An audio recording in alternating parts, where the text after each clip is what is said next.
Сайн байна уу? Өнөөдөр анализаа эхлэхээс өмнө танаас нэг зүйл асуухыг хүсэж байна. Та шинээр дэлгүүр нэгийг хүсэж байна гэж бодъё. Танд байгаа мөнгө чи ердөө 20 мянган доллар.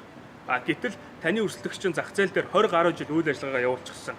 100 гаруй салбар дэлгүүртэй жилийн 10 гаруй тэрбум долларын борлуулалтын орлоготой том компани гэж бодъё. Энэ нөхцөл та яаж өрсөлдөгчөө яалах вэ? Та магадгүй гайхчих. Яаж ийм том өрсөлдөгчөө яалах юм бэ гэж.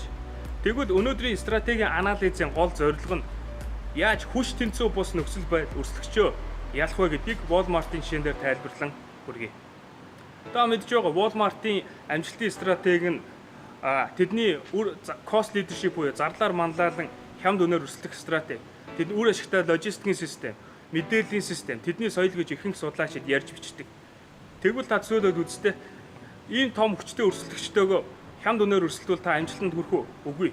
Яагаад гэвэл танаа өрсөлдөгч нар чинь таныг дампууртал хамгийн хямд үнээр санал болгон тантай өрсөлдөх бол.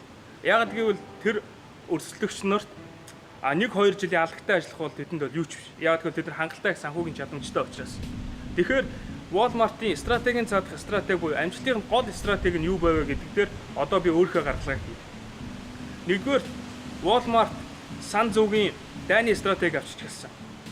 Санзуу дайны урлаг номонд хэрвээ чи өөрөөсөө хүчтэй өрсөлдөгчтэйгээ өрсөлдөх гэж байгаа бол өрсөлдөжийнхөө хүчтэй газар руу биш, сул газар руу довтлох шүү дээ. Зөвлөсөн байдаг.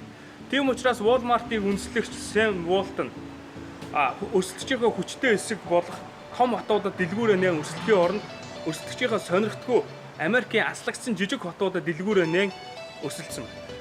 Sam Walton-ы стратегийн зорилго нь Америкийн аслагдсан мужуудаар дэлгүүрээ байгуулан хангалттай хэмжээний дэлгүүртэй болоод ирэхээр том хотууд руу орж том хүчтэй өрсөлдөгчтэйг өрсөлдөх байсан.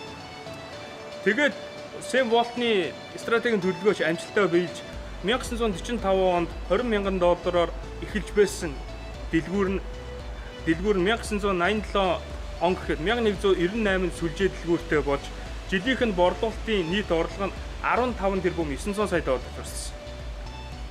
Хоёрт нь хангалттай хэмжээний сүлжээ дэлгүүртэй Америк даяар 1198 дэлгүүртэй болоод ирэхээр Walmart-ын өөрийн давуу талаа ашиглан нийлүүлэгчтэйгээ тохиролцож эхэлсэн. Жишээ нь хэрвээ чи манай 1198 сүлжээ дэлгүүрээр бараа бүтээтгүүнээ байршуулан Америк даяар бараа бүтээтгүүнээ зарахыг хүсэж байгаа бол манай хамгийн хямд үнээр санд болох. Харин оронд нь бид нэр танаа борлуулалтыг хамгийн хэмжээгээр хийж өгье гэж сануулж. Энэ нь нөгөө талдаа компаниуд ч бас ашигтай байсан. Яг тэгэхээр их хэмжээгээр борлуулалт хийхээр компаниуд бага ашигтай ч гэсэн компаниудад их хэмжээний ашигыг компанид өгч ирсэн. Ингээд Walmart нийлүүлэгчтэйгээ хямд үнээр тохиролцох хангалттай хүчтэй болоод санхүүгийн өндөр чадамжтай болоод ирэхээр одоо жихнээс нөгөө том өрсөлдөгчтэйгээ нүүрт болж эхэлсэн.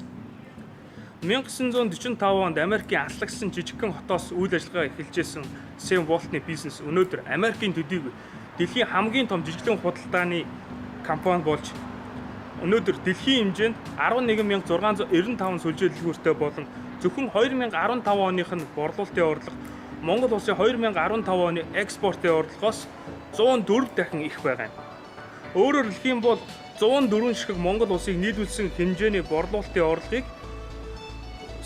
Walmart ганцхан жилийн дотор ганцаараа олж ирэх гэсэн.